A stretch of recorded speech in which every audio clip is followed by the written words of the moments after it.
Global Heroes podcast, The Deep Dive. We explore the stories behind the headlines of our uplifting news features. Don't forget to follow us on social and subscribe to our free newsletter for your regular boost of positivity. Welcome to The Deep Dive. So the source material we're digging into today, it forces us to ask a really uncomfortable question.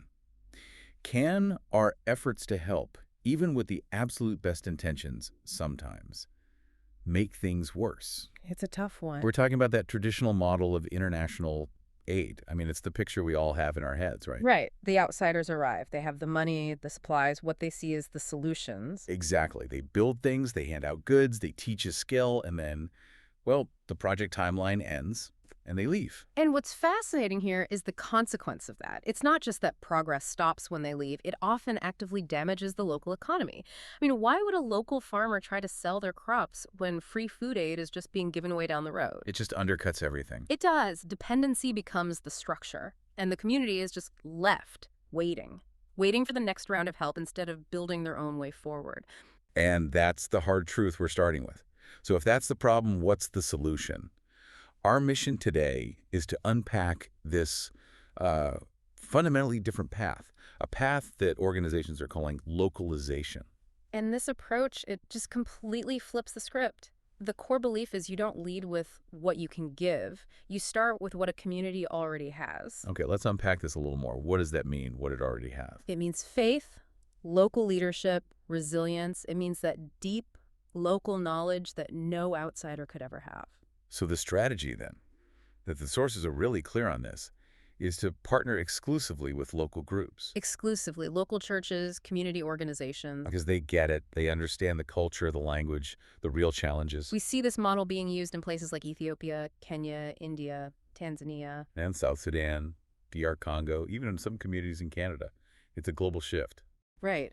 And if we connect this to the bigger picture, this localization idea, it isn't glamorous. You're not going to get those dramatic photo ops of a foreigner handing something to a child. But the sources all say the same thing. It works. Because real change isn't delivered from a cargo plane.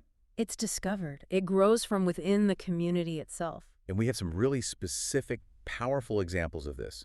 In Ethiopia, for instance, you have farmers learning climate-smart agriculture, but not from a foreign expert. They're learning it from their neighbor. And the knowledge just spreads like wildfire. It's trusted, it's relevant, it gets adapted and used so much faster. Or what about the Democratic Republic of Congo? The savings groups, yeah. These small savings groups, run entirely by local church members, they last so much longer than any short-term project funding because they're owned by the community. It's true sustainability. And in South Sudan, the same principle applies. You have local pastors, not outside therapists, leading trauma healing workshops. So peace can actually take root because the healing is led by trusted figures from within.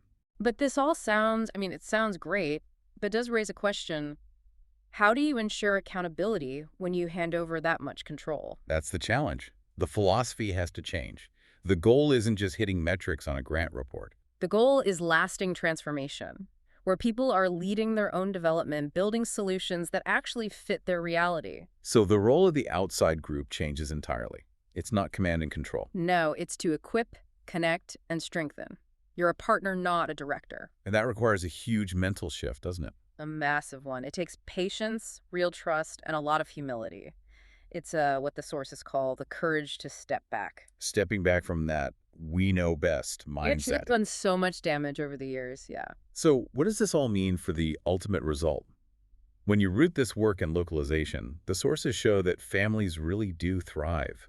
Churches become these incredible hubs of hope. And entire communities move from just surviving to actually flourishing because they were empowered to write their own success story. Not just follow a script written for them. Exactly. So this is the thought you should really consider.